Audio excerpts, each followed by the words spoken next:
احل لکم لیلۃ الصیام الرفث الی نسائکم، حلال کر دیا گیا تمہارے لیے رمضان کی راتوں میں جماع تمہاری عورتوں سے۔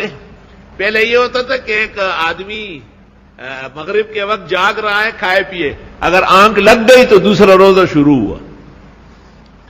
بعض صحابہ سے کوتاہی ہوئی، اللہ نے اس پر معافی بھیجی۔ ہن لباس لکم، یہ عورتیں تمہارا پوشاک ہیں، وانتم لباس لہن، اور تم ان کے پوشاک ہو، لباس ہو۔ اللہ اللہ، پردہ میاں بیوی کی کمزوریاں چھپائے، بیوی میاں کی کمزوری کوتاہیاں چھپائے۔ یہ نہیں کہ صبح سویرے کہے کہ بس میرا کام نہیں ہوا اور لالا بیکار ہے۔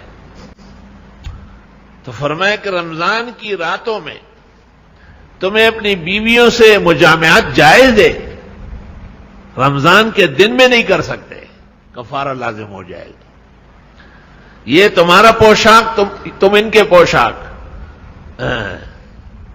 علم اللہ انکم کنتم تختانون انفسکم، پتہ ہے اللہ کو کہ تم ضرور آپس میں خیانت کر لو گے، یعنی سو کے اٹھا ہو پھر بھی ملاقات کی منع ہے نا۔ اللہ نے معاف فرمایا،